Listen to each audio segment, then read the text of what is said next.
Saya menganggap selalu saja Medan ini adalah bersih. Saya sendiri pun dapat sesuatu yang baru ini, masalah Pampers itu tadi.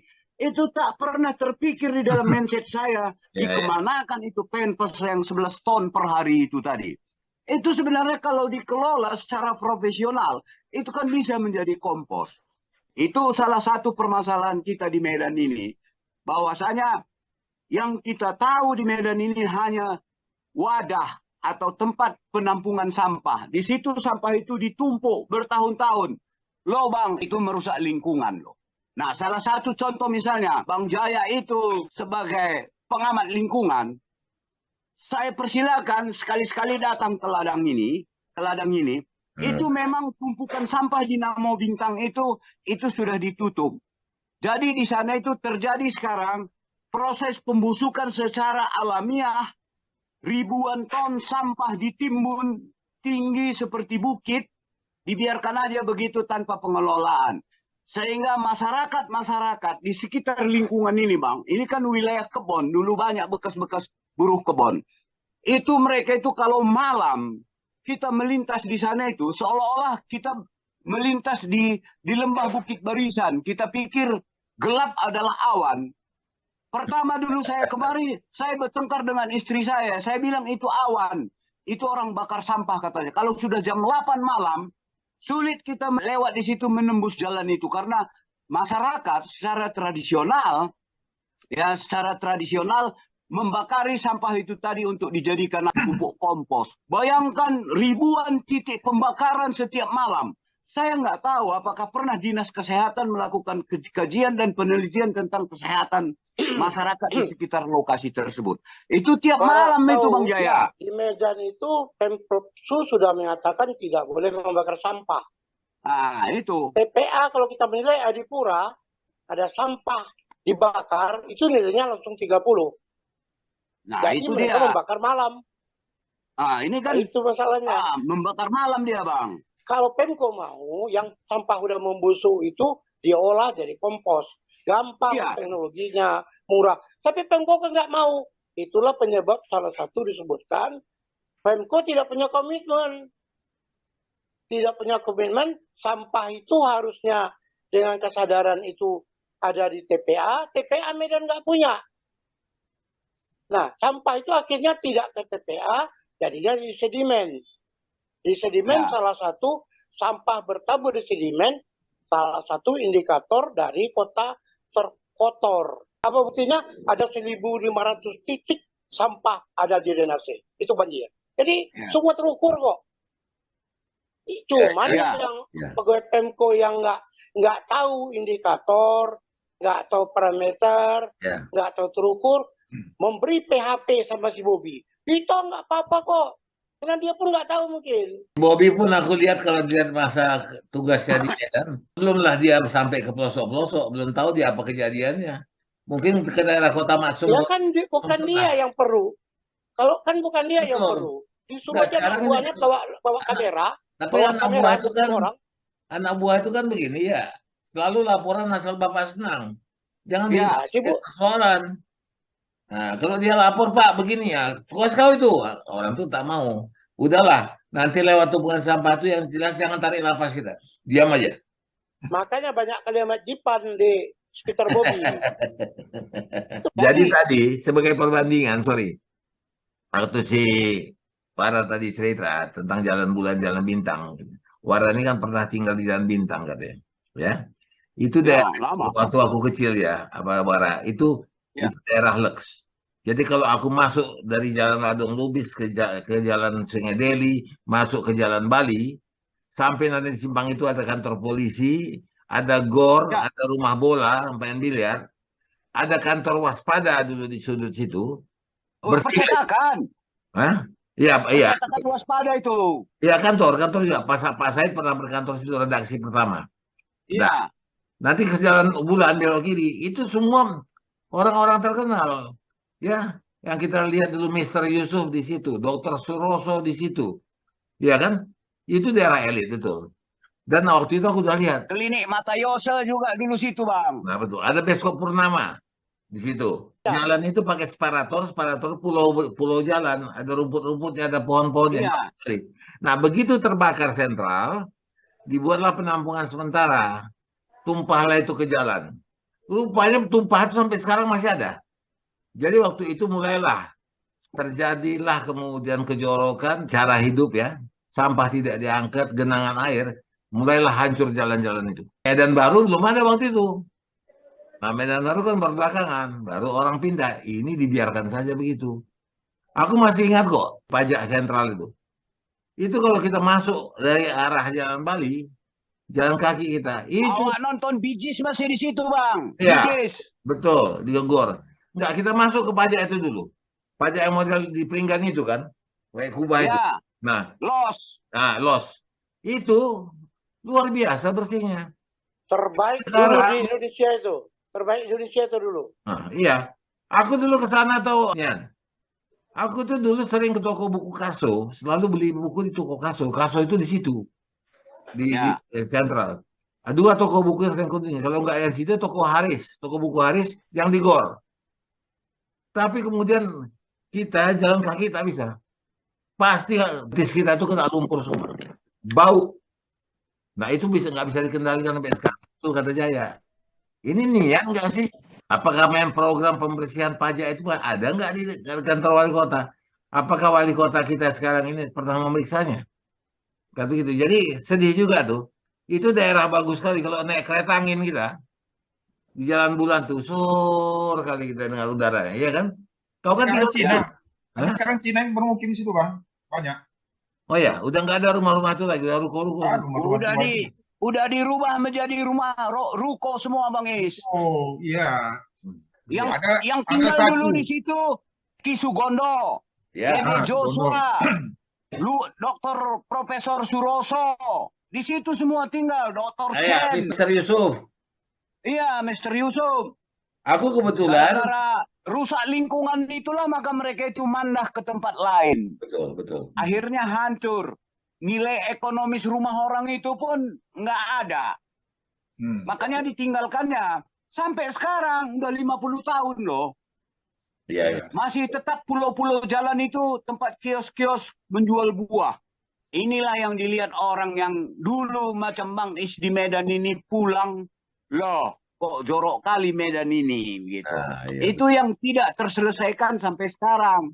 Dan kemudian masa rejim Soeharto ya berdiri program dan proyek nasional, mendirikan proyek-proyek pasar impres. Pasar impres itu dibangun tidak mengikuti pola dan tatanan seperti sentral pasar.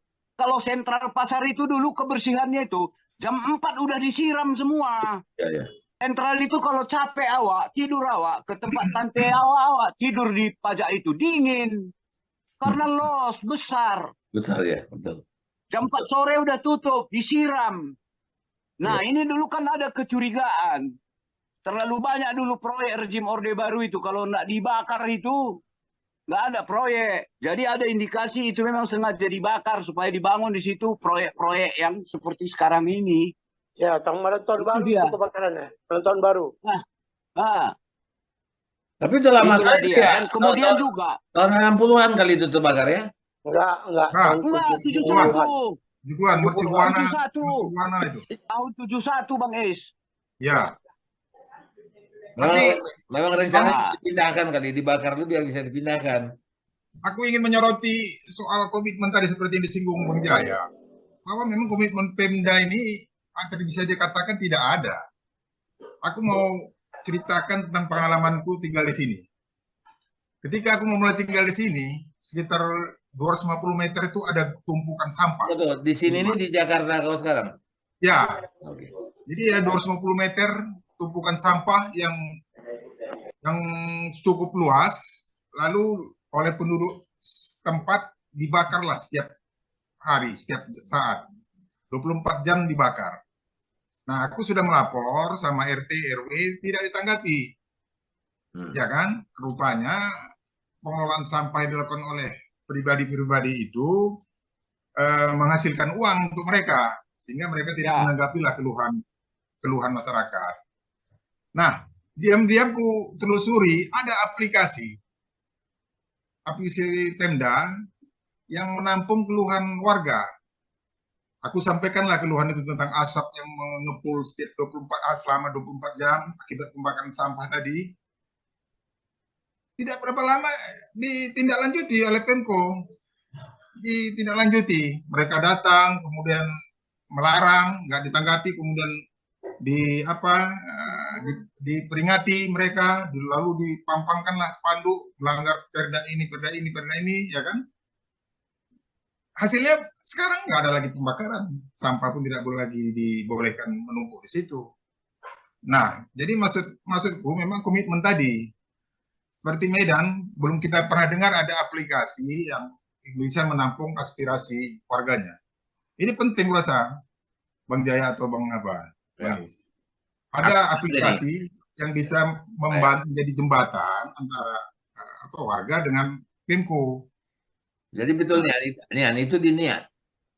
Kita pernah dengar juga Bandung itu kota sampah juga. Ya. Nah, tapi sampai sekarang mudah-mudahan sudah bagus kan. Ada lah, nggak bisa musnah kali lah sampah itu. Oh ya. Ya, itu kan residu kita. Nah, tetapi ada niat mungkin dari itu dia. wali kota itu. Nah, di sini yang kita tanya, ada nggak niat Bobi ini? Ya kan? Nggak usah lah untuk prestasi. Malu kita, dia menantu presiden itu malu kita ya kalau kita nggak kerja. Betul. Dia udah setahun lebih juga kan jadi wali kota. Sebenarnya salah satu faktor supaya sampah itu tadi tidak menumpuk, Pemko Medan itu harus membuat wadah penampungan di setiap lingkungan. Dan kemudian ya rajin-rajinlah setiap hari mengangkat sampah tersebut. Itu sudah dilakukan. Cuman buang akhirnya nggak ada. TPA kita kan nggak ada. TPA nggak ada ya? Nggak ada. Makanya tidak dinilai di Pura. Medan itu kota metropolitan. Syaratnya harus ada taman hutan kota, harus ada TPA. TPA-nya harus kontrol lentil. Dan Medan tidak punya yang namanya TPA itu. Apa kejadian sama Nambu Bintang itu? Kenapa ditutup? Nambu Bintang udah penuh. Ya. Itu tahun 2012 aku melakukan penelitian di terjun itu tinggal 4 hektaran. Itu tahun 2020-an harus habis. Sekarang 2022. Siapa tadi memaafkan diri, mengaku hebat ke wali kota, kita punya TPA lentil. Punya, boleh punya. Silakan lihat nih. Tapi administrasinya mana? Perencanaannya mana? Detail engineering desainnya mana? Bagaimana pengaturannya? Itu bukan sekadar cakap-cakap pakai mulut aja. Makanya wali kota Bobi ini sekelilingnya Ahmad Dipan itu paling banyak. Nggak ngerti tentang kota Medan. Coba tengok pajak Sambu. Pajak Sambu itu berapa ratus hektar itu kan milik Pemko semua tuh. Apa usaha Pemko? Nggak ada. Daerah terjorok kota Medan sekarang Sambu. Jalan Bintang, Jalan Bulan itu kan berlubang-lubang itu. Aku lama juga tinggal di 107E itu apa, Wara. Ada kawan aku di situ. Ya. Dan itu Jalan Bintang, Jalan Bulan, itu kota terjorok. Para sekolah bagus ada di situ. Ya. Nah, justru penyebab disebut kota terjorok tadi, salah satunya komitmen. Komitmen Pemko-nya nggak ada. Sampah plastik itu tidak boleh di luar terbuang. Sampah plastik itu harus tidak dalam parit. Medan sampah plastiknya dalam parit. Komitmen Pemko-nya tidak ada. Sistem daur ulangnya nggak jelas. Itu Medan itu paling tinggi. Ada 2.000 ton, 20.000 ton sekarang sampah Medan. 2.000 ton kalau nggak salah aku. Sampah Medan. Itu yang diolah melalui daur ulang. Itu nggak sampai 0,5%. Beda dengan Jawa. Aku lakukan penelitian yang ya sebelum kemarin, sebelum tahun baru. Dan itu nggak ada. Dari sekian ribu ton sampah kami cuma ngolah sekian puluh kilo. Dan itu dianggarkan. Medan sudah mengolah sampah sekian ribu kilo. Sekian ton. Apa benar atau tidak? Masyarakat disalahkan. Masyarakat diminta pilih antara sampah ini, sampah baka, apa organik, anorganik. Ya, tiga tempat itu. Empat dibagi. Masing-masing kantor semua dibagi. Besoknya datang truk, tak. Empat masuk satu truk. Apapun pemilihan. Oh iya, iya, iya. Nah, coba kalau kita lihat di luar, di Korea lain, harinya lain, sampahnya lain. Jepang hari lain, sampah lain. Truknya lain. Kita satu truk untuk mengangkat 4 jenis. Jadi buat apa dipisahkan? Dan Iya. itu dia Oh, disatukan juga di truk ya? Iya, Disatukan juga. dan habis itu nggak tahu kemana juga. perginya. Sampah Medan buktinya semua masuk ke sungai. Apa buktinya masuk ke sungai? Indikatornya muara sungai Tumpat. Kan sederhana. Sampah tidak diangkut. Apa buktinya? Indikator 1.500 titik sampah drainase Kota Medan Tumpat. Nggak usah ngada-ngada. Dalam dunia lingkungan itu tidak ada yang disebut dengan black box, itu nggak ada. Semua terukur. Nggak ada yang black box.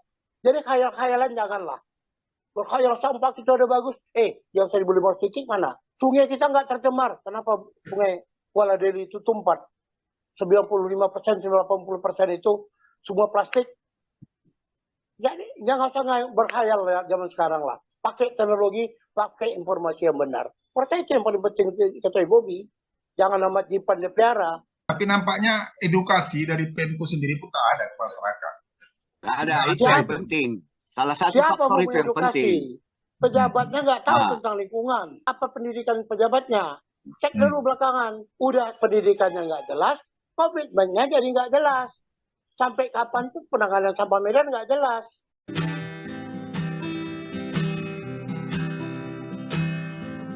Lihat kanan sampah, lihat kiri sampah, sampah lagi, sampah lagi, sampah lagi. Lihat kanan sampah, lihat kiri sampah, sampah lagi, sampah lagi, sampah lagi.